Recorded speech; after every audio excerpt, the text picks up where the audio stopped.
Spartan fans, welcome into this latest edition of the Michigan State Spartans Insider Podcast. I'm your beat reporter from Michigan State Spartans on SI, Aidan Champion. Game week is here. The Spartans play football this week, Friday, August 29th. The Spartans open up their season with Western Michigan at home. We'll be looking to improve this season and finally make a bowl game after not making one since 2021. Jonathan Smith talked to the media yesterday, Monday, previewed Friday's matchup, and there's a lot to go over. There's some position battles that seem like they're still up in the air. There's some concerns on the health front, not too many, but there are some notable ones that he discussed. And there's an opponent that they've got in front of them that they can't overlook. You can never overlook any opponent, and that's something that the staff knows that it can ill afford to do it. It respects all of its opponents. Jonathan Smith said that a lot last year. That's something that they're doing again, that they're really making an emphasis of. Injury front, Nakai Martinez, still don't know what his status is yet. He is going to be a game time decision, Jonathan Smith said. Same case for kicker Tarek. Not going to even try to pronounce his name. That's no disrespect to him, but just not going to embarrass myself here. But so I apologize for that, but he's a game time decision. And then Martin Connington, um, he's not going to be ready to go. If Tarek can't go, then Blake Sislo will go in his place. And Jonathan Smith, I mean, they've got faith in him. I think fans can feel a little more assured about the kicking situation. I know there's some uneasiness considering the injuries and the fact you don't have Jonathan Kim anymore. Um, and so you lose an all conference kicker with him and really one of the best kickers in Michigan State history. Unfortunately, his career was kind of overshadowed by some bad football. But um, kicking situation, I think fans can feel a little better about that because if Tarek can't go, I mean Blake, he's someone that the staff is that they trust, and so I don't think you need to worry too much on that front. Western Michigan, they've got a quarterback battle. They don't know or they haven't announced who their starting quarterback is yet.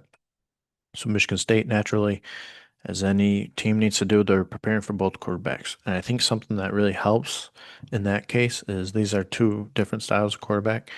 And what benefits Michigan State, they have that on their own team with Aiden Childs and Alessio, two different quarterbacks. Alessio, not as mobile as Aiden, more of a pocket kind of guy, but I mean, he can move out of the pocket and he can make some plays, some athletic plays, but two varying styles. So that helps this team a lot. We talked in fall camp about how the defensive line, rush ends in particular, kind of benefit from having those two quarterbacks and how to stay disciplined for both of them when trying to get to the quarterback, which obviously has been an emphasis all off season. Something Michigan State is going to try to do better this year because it desperately needs to get to the quarterback, needs to get sacks. So preparing for both quarterbacks.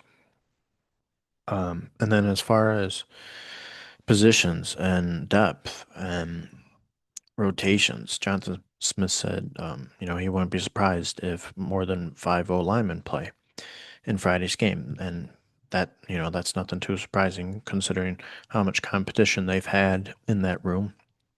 And this game can serve kind of as an extended tryout to solidify your starting positions. Again, you can't overlook Western Michigan, but this is an opportunity where it's game one, and spots can still be up for grabs. Rush end and secondary also positions that Johnson Smith noted as areas where they could be having more rotation than normal. And those are two deep areas as well on Michigan State's team. So, uh, going to be a big time game in terms of kind of measuring or gauging where things are within your position battles. And I wouldn't be surprised if that's kind of the case with running back too, although I keep saying I think it'll be a running back by committee kind of approach, and I think that will still be the case throughout the season. I don't think it will just be game one. Um, we still don't know who the starter is yet. And I've said I don't think it matters. One, because of the running back by committee approach, but two, that it will be largely that will come down to the offensive line, how well the run game is able to excel. So, um, and then freshmen, um, Jonathan Smith has said Derek Simmons, Aiden West, Braylon Collier, Jace Clorizio are guys who he anticipates to see the field. He also said Jaden Savory, tight end, could see some action on Friday, but it's just gonna kind of depend on how the game goes.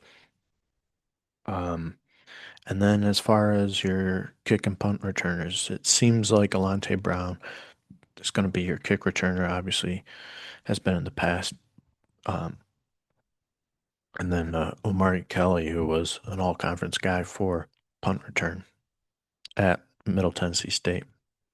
Sounds like he's going to be your guy there, but also in consideration, Braylon Collier and Rodney Bullard, who have been repping that as well. Um, but yeah, I mean that those are really the main things that kind of stood out.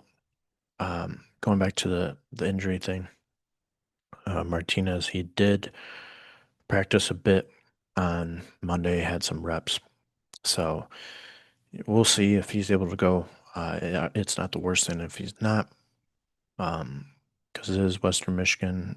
Not downplaying that, but you know there is a drop off in terms of level, obviously. But so you can kind of afford to not have him, especially again considering the depth that you have in the secondary.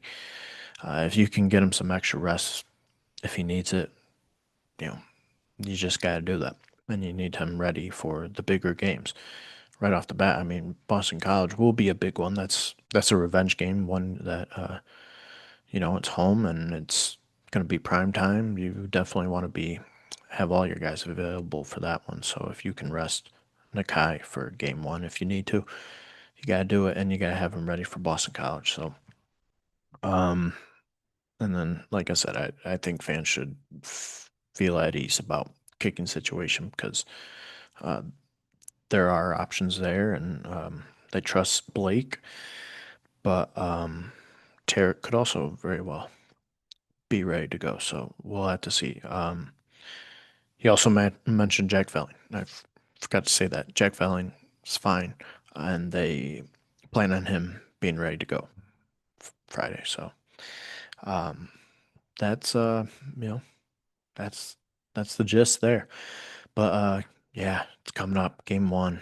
We're so close, so close, and I hope you guys are excited. I mean, it's football season, whether or not Spartan football is in the conversation.